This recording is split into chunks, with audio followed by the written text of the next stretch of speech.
नमस्कार दोस्तों, स्वागत है आप सभी का। 69,000 शिक्षक भर्ती में आज आवेदन तिथि की जो तिथि बढ़ाई गई थी उसकी आवेदन तिथि की लास्ट तिथि है आज रात को 12 बजे तक। जिनके भी आवेदन नहीं हो पाए अभी तक तो आप लोग आवेदन कर सकते हैं, और जिनके आवेदन हो चुके हैं तो आप लोग ऑनलाइन प्रिंट आउट ज़रूर निकाल लीजिएगा, उसकी आवश्यकता पड़ेगी काउंसलिंग के टाइम पर। दूसरी अहम खबर है आप सभी के लिए दोस्तों, कल रात को भी मैंने एक वीडियो के माध्यम से आप सभी को बताने का प्रयास किया था कि आज 28 तारीख को आंसर कुंजी विवाद पर प्रयागराज और लखनऊ खंडपीठ दोनों ही जगह पर सुनवाई होनी है, और उसमें जो एजी साहब हैं, एडवोकेट जनरल महाधिवक्ता होते हैं राज्य के, ये दोनों जगह पर वीडियो कॉन्फ्रेंसिंग के जरिए उपस्थित रहेंगे, क्योंकि कोर्ट आपका जो सुनवाई हो रही है वर्चुअल केस चल रहा है सोशल डिस्टेंसिंग को देखते हुए। तो इसमें दोस्तों क्या कुछ देखने को मिल सकता है, तो 100 से ज़्यादा तो याचिकाएँ पड़ी हैं, हज़ारों लोग याचिकाकर्ता इसमें हैं, और इन सभी को सम्मिलित रूप से आज इन पर सुनवाई होगी। और भर्ती में स्टे या फिर जो पिटिशनर लाभ होता है तो ये सब बहुत कम संभावना इनकी है। ज़्यादा संभावना इस बात की है कि 1 या 2 प्रश्नों पर रिलैक्सेशन मिल जाए, 1 या 2 प्रश्नों पर सभी को लाभ मिल जाए, कॉमन अंक दे दिए जाए, ये हो सकता है।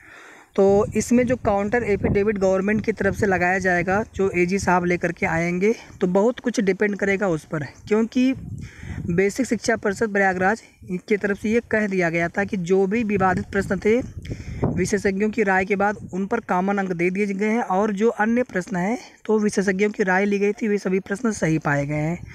तो इस वजह से काफ़ी जो लंबी बहस चलेगी, उम्मीद यही है, और आप सभी को दोपहर तक कुछ न कुछ न्यूज़ देखने को मिल सकती है कि इसमें क्या होना है। अगर दोस्तों सपोज कर लीजिए 1 मिनट के लिए कि अगर 1 या 2 प्रश्नों पर सभी को कॉमन अंक दे दिए जाएंगे तब क्या होगा। इससे क्या होगा, सभी अभ्यर्थी जितने अभी पास हैं और अभी जितने पास होकर के कुछ अभ्यर्थी नए भी आ जाएंगे, तो जब पहले से पास हैं सभी के अंक बदलेंगे, सिवाय उन लोगों को छोड़ करके। सपोज कर लीजिए 2 अंकों पर कॉमन अंक दिए गए और वो 2 अंक किसी अभ्यर्थी के पहले से ही सही हैं, तो उनके तो नंबर अपरिवर्तित रहेंगे शिक्षक भर्ती परीक्षा के। लेकिन जिनके प्रश्न वो गलत थे तो उनके अंक बढ़ जाएंगे। तो ये होगा, तो इससे क्या होगा, फिर पूरा जो डेटाबेस है वो फिर से प्रिपेयर करना पड़ेगा। ऑनलाइन आवेदन में जिन लोगों ने शिक्षक भर्ती के प्राप्तांक भरे हैं तो सभी जगहों पे बहुत बड़ी दिक्कतें हो जाएंगी, और भर्ती प्रक्रिया में आपका काफ़ी विलम्ब होगा। तो देखिए क्या होता है, अब संभावना न्यून ही है। संभावना यही है कि जो एफिडेविट काउंटर एफिडेविट दिया जाएगा उसके बाद फिर मैटर आपका यहीं पर समाप्त हो जाएगा, लेकिन कुछ कह नहीं सकते हैं, क्योंकि याचिकाकर्ता 100 से भी ज़्यादा के आसपास है, और सभी जो जितने भी याचियाँ हैं सभी को सम्मिलित करके आज उन पर सम्मिलित फैसला आ सकता है। पूरी संभावना यही है। तो इस वजह से जो भी सेफ गुणांक, सेफ कट ऑफ मेरिट है आपकी, ये कितनी रहेगी, तो बिल्कुल इसमें परिवर्तन होना पूरी तरह से स्वाभाविक है।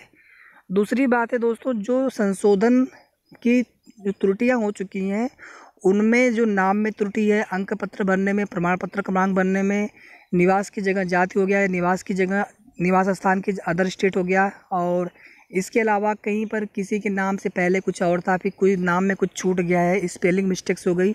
तो इन सभी त्रुटियों के लिए बिल्कुल भी परेशान होने की आवश्यकता नहीं है। 10 रुपये के स्टाम्प पेपर के शपथ पत्र पे आपको लिख करके देना होगा, जो त्रुटियां होंगी वहीं आपको लिख करके देना है कि ये जो है मुझसे अनजाने में गलती से ये भरा गया था, ये सही है, यही लिख करके देना होता है। आप जब वो बनवाने जाएंगे तो बड़े आसानी से बन जाता है, आपको केवल अपनी परेशानी बतानी होती है।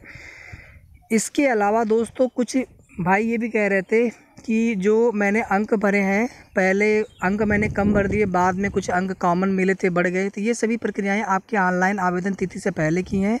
अगर इसमें प्राप्तांक पूर्णांक बनने में कम या ज़्यादा नंबर कुछ भी गलती हुई है तो इसमें दिक्कतें हो सकती हैं। मैं आपको दिखा दूँ ये पहले कि फॉर्म भरने में की चूक को अब मौका जाने का डर है, क्योंकि ऐसे सभी लोगों को फिर फाइनली काउंसलिंग के टाइम पे रिजेक्ट कर दिया जाएगा, इनके फॉर्म जो ऑनलाइन आवेदन किए हैं रिजेक्ट हो जाएगा। तो ये जो जितने भी अभ्यर्थी हैं सभी लोग काफ़ी दुविधा में, काफ़ी परेशान है कि हमारा क्या होगा। 69,000 सहायक अध्यापक भर्ती में छोटी मोटी चूक के कारण कई अभ्यर्थियों के हाथ से नौकरी फिसलने का खतरा पैदा हो गया है। कई अभ्यर्थी अपने फॉर्म में दिव्यांग या शिक्षा मित्र की कैटेगरी में ही नहीं लिख सके, तो कोई किसी ने प्राप्तांक और पूर्णांक गलत भर दिया। यानी जिन अभ्यर्थियों ने, जैसे दिव्यांग अभ्यर्थी हैं, तो अपना कॉलम भरना ही भूल गए। शिक्षा मित्र में मैं पहले ही बता चुका हूँ कि कम से कम 200 से 300 अभ्यर्थी ऐसे या फिर ज़्यादा भी हो सकते हैं जिन्होंने भारांक का कॉलम ही भरना भूल गए, तो इन्हें फिर भारांक का लाभ नहीं मिलेगा। और जो दिव्यांग हैं इन्हें फिर अपने कैटेगरी, स्पेशल कैटेगरी का लाभ नहीं मिलेगा। तो इसकी वजह से भी अगर गुणांक आपके कम है, मेरिट कम बन रही है, तो निश्चित रूप से आपका नुकसान होने की संभावना है।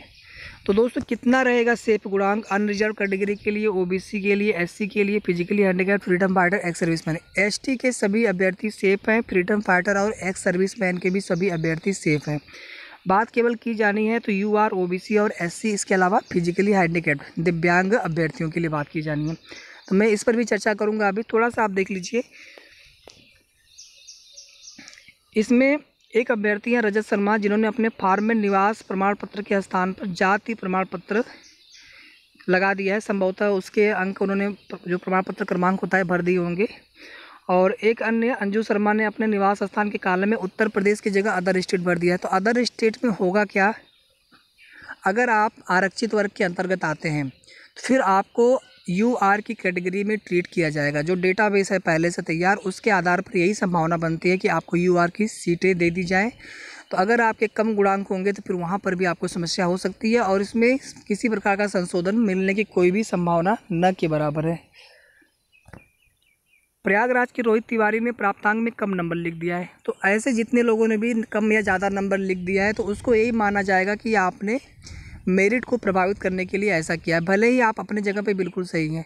तो अब इसमें क्या रास्ता निकलता है, क्या संशोधन का मौका मिलेगा, तो ये सब कुछ पूरी तरह से डिपेंड है बेसिक शिक्षा परिषद के ऊपर, सरकार के ऊपर, कि वो क्या करेंगे इसमें आगे।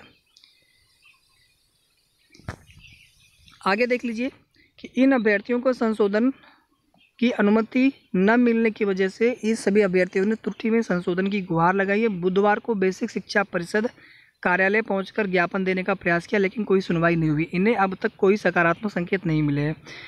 तो लगभग जो है 1,37,000 अभ्यर्थियों ने फॉर्म आवेदन कर दिए हैं, और अभी भी आपके लगभग 8,000 अभ्यर्थी ऐसे हैं जो फॉर्म आवेदन नहीं किए हैं। तो इसमें दोस्तों 5 या 6,000 अभ्यर्थी ऐसे होंगे जो यहाँ पर आवेदन नहीं भी कर सकते हैं। जैसे किसी का कहीं पर जॉब लग चुका है, या 68,500 वाले जिन्हें गृह जनपद या मनपसंद जनपद मिल चुके हैं और यहाँ पे फॉर्म अप्लाई किया हुआ था, या फिर कुछ ऐसे भी अभ्यर्थी होंगे जिन्हें पता है कि वो अपीयर्ड है या इनवैलिड रिजल्ट वाले, उनका रिजल्ट नहीं आया था, या उन्हें पता है कि वो बिल्कुल निश्चित रूप से इसके लिए अर्हता नहीं रखते हैं। तो ऐसे सभी लोगों ने आवेदन नहीं किया होगा या फिर नहीं करेंगे आज लास्ट तिथि तक। तो इस वजह से 5 से 6,000 अभ्यर्थी कम होंगे जो ऑनलाइन, जो जितने अपीयर्ड हैं, जितने पास हैं उसकी तुलना में जितने ऑनलाइन आवेदन करेंगे।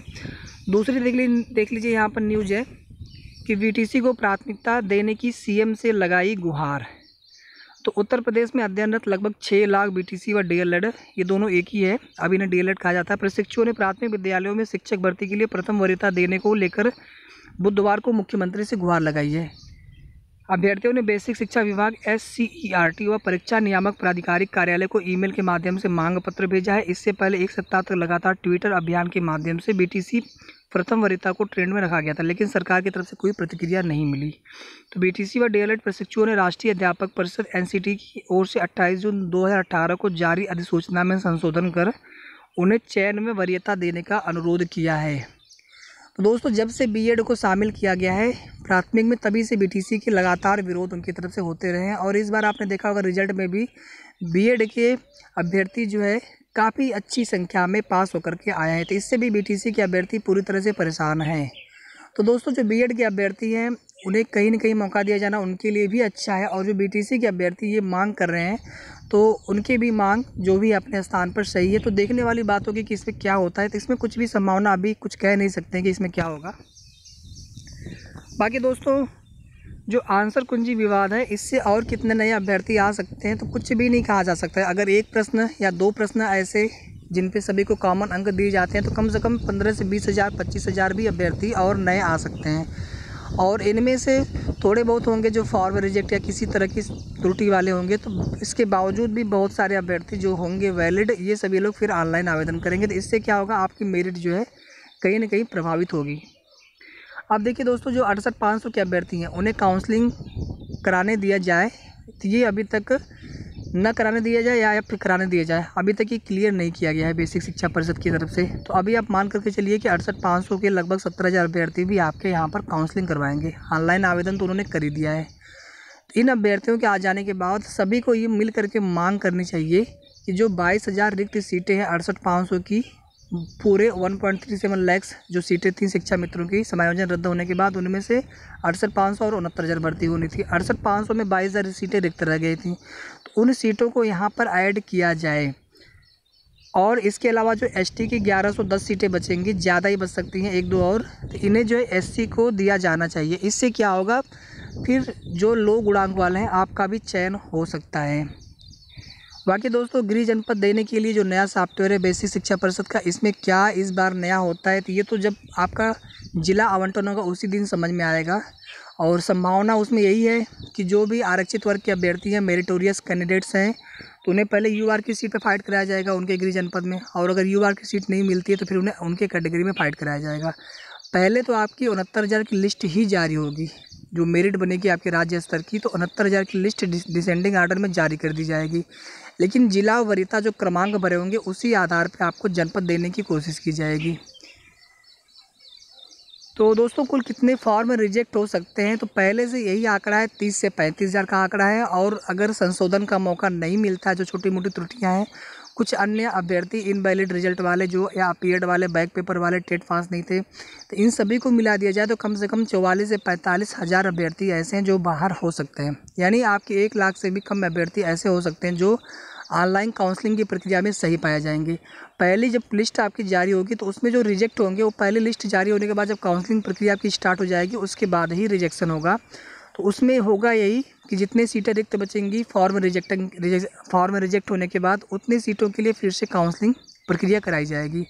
और ये काउंसलिंग प्रक्रिया आपकी चलती रहेगी लगातार जब तक कि सारी सीटें, रिक्त सीटें भर नहीं जाती हैं। तो जितने भी लो गुणांक वाले अभ्यर्थी हैं, आप लोग बिल्कुल परेशान मत होइए। और कितना भी कम गुणांक हो आपका, 60+ है आप, ठीक है, बस इतना पर्याप्त है। 60+ अगर आप हैं तो, और जनरल ओबीसी में अगर आप 65 या 64+ भी हैं तो भी ठीक है। बस आप उम्मीद रखिए और जो भी आपकी तैयारियां हैं आप मेंटली प्रिपेयर रहिए। अगर आपको मौका मिल जाता है तो फिर अगर आपके पास किसी भी तरह के डॉक्यूमेंट्स अधूरे हैं, किसी भी प्रकार की अगर आपने लापरवाही करी तो फिर उसमें आपका बहुत बड़ा नुकसान हो सकता है। तो इसलिए आप सभी लोग तैयारी अपनी पूरी रखें, जो भी होगा आप सभी को देखने को मिलेगा आगे। तो यही सारी बातें हो गई दोस्तों। और बीटीसी बीएड वाला जो मुद्दा है, बीटीसी भी रहेंगे, बीएड भी रहेंगे फ़िलहाल में, और ओवरलैपिंग भी आपकी होगी। तो आइए बात कर लेते हैं जल्दी से सेफ गुणांक के बारे में। तो दोस्तों, इसमें जो भी निवास, एक छूट देख लीजिए आप लोग, जो निवास जाति, इसमें जो भी गलतियाँ हुई हैं इन सभी के लिए आपके एफिडेविट से काम चल जाएगा। लेकिन जो प्राप्तांक पूर्णांक वाली गलती है इसके लिए संशोधन का मौका अभी मान्य नहीं किया गया है। तो इस वजह से ऐसे अभ्यर्थियों को नुकसान झेलना पड़ सकता है। तो आप लोग मांग करते रहिए और अगर आपकी मांग सही पाई जाएगी तो निश्चित रूप से उस पर कार्रवाई होनी चाहिए। यूआर की कैटेगरी के लिए दोस्तों, मैंने पहले आपको सेफ गुणांक बताया था 68+, 69+ यही रहेगा, इससे ज़्यादा नहीं जाएगा। कुछ लोग कह रहे थे भाई कि 70+ रहेगा, 72+ रहेगा। ये तो तब होगा दोस्तों कि जब टॉपर्स बहुत ज़्यादा हों, उनकी संख्या 50% के आसपास हो। मैं ये मान करके चल रहा हूँ कि जो 110+ वाले अभ्यर्थी हैं ये लगभग 25 से 30% होंगे, तो आपका सेफ गुणांक फिर यही जाएगा। और अगर 110 से लेकर के 130, 135 या 140 के बीच में अभ्यर्थी, जितनी इनकी संख्या ज़्यादा होगी, जिसकी उम्मीद नहीं है, अगर जैसा लोग कह रहे हैं अगर उसके अनुसार अगर ऐसा होता है तो फिर कुछ भी नहीं कहा जा सकता। फिर तो 75+ चला जाए फिर जनरल की कट ऑफ, तो उसमें फिर कुछ नहीं कहा जा सकता। लेकिन जो दोस्तों सही डेटा मिला है उसके आधार पर मैं आप सभी को बता रहा हूँ कि जितने भी 69+ हैं, 68+ ये तब था जब 68,500 के शामिल नहीं हो रहे थे। मैं आपको क्लियर कर दूं, कुछ लोग कह रहे थे पहले आपने 68 बताया, आप 69 बता रहे हैं, तो ये तब था जब आपके 68,500 के 17,000 अभ्यर्थी यहाँ पर नहीं थे काउंसलिंग में। ये था कि विदाउट एनओसी इन्हें काउंसलिंग नहीं कराने दिया जाएगा। लेकिन जब ये अभ्यर्थी भी शामिल हो रहे हैं तो इससे आपका निश्चित रूप से एक गुणांक तो आगे जाएगा ही जाएगा कम से कम। इसी तरह से ओबीसी के कैटेगरी में कम से कम 67+, ये हो गया आपका जनरल के लिए। 69+ अगर आप हैं तो आप पूरी तरह से सेफ़ हैं। मैं ये नहीं कह रहा हूँ 69 से नीचे वाले सेफ़ नहीं हैं। 69 से नीचे वाले 68 हैं, 67 वाले हैं, 66 तक हैं आप लोग, तो आप लोग भी सेफ़ हैं, लेकिन सेकंड या थर्ड राउंड की जो काउंसलिंग होगी उसमें। इसी तरह से ओबीसी की कैटेगरी में 66 वाले, 65 वाले, 64 तक आप लोग सेफ़ हैं। सेकंड थर्ड जो राउंड की काउंसलिंग चलती रहेगी आगे, तो आप लोग बिल्कुल उम्मीद रखें।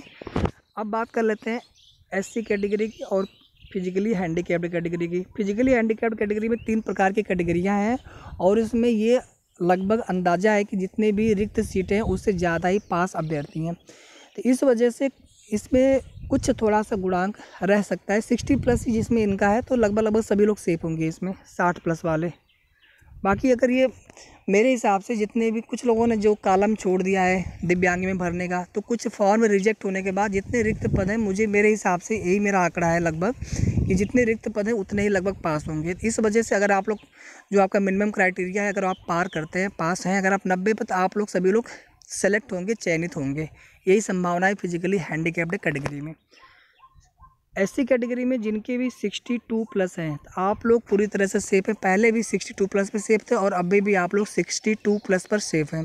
अगर ये एसटी की सीटें आप सभी को मिल जाती हैं 1110, तो कम से कम 2 गुणांक आपका नीचे आ जाएगा, यानी 60 प्लस वाले भी फिर पूरी तरह से सेफ़ हो जाएंगे। लेकिन ये तब होगा जब 1110 सीटें एसटी की जो एससी को मिल जाती हैं, मिल सकती हैं। अगर ये सीटें आपको मिल जाती हैं तब के लिए, तो इस वजह से 60 प्लस तक भी आप सेफ़ हो सकते हैं। 60 से नीचे वाला जो एससी कैटेगरी में है, 59 उन तक जो है आप लोग सेकेंड या थर्ड राउंड की काउंसलिंग तक आप लोगों के लिए चांस बन सकता है। 58 वालों के लिए भी थोड़ा चांस बन सकता है, लेकिन ये डिपेंड करेगा कितने फॉर्म रिजेक्ट होंगे आगे, सेकंड और थर्ड राउंड की काउंसलिंग में कितने रिक्त सीटें, कितने वैकेंट सीटें बचती हैं। तो ये सब कुछ प्रक्रिया आपकी वहाँ पर डिपेंड करेगी। तो दोस्तों, आप सभी को मेरी तरफ से चयनित होने के लिए बहुत बहुत अग्रिम शुभकामनाएँ। और कोई भी क्वेरी होगी तो आप लोग कमेंट सेक्शन में जाकर के पूछिएगा, मैं आंसर जवाब देने की पूरी कोशिश करूँगा। इसके अलावा जो भी अगर आपको लगता है कि नहीं सेफ गुणांक कितना रहना चाहिए, या फिर कोई आंकड़े अगर मेरे द्वारा अगर आपको लगता है कि नहीं ये आंकड़े आपने सही नहीं बता पाए, या फिर मैं सही बताने की कोशिश किया हूँ लेकिन कहीं ना कहीं त्रुटि हो गई हो, तो आप लोग ज़रूर उन्हें बताने की कृपा करेंगे। तो अगर अभी तक आपने हमारा चैनल सब्सक्राइब ना किया हो तो चैनल सब्सक्राइब कर लीजिएगा, वीडियो को लाइक कर दीजिएगा, शेयर कर दीजिएगा। तो वीडियो को पूरा देखने के लिए आप सभी का बहुत बहुत धन्यवाद।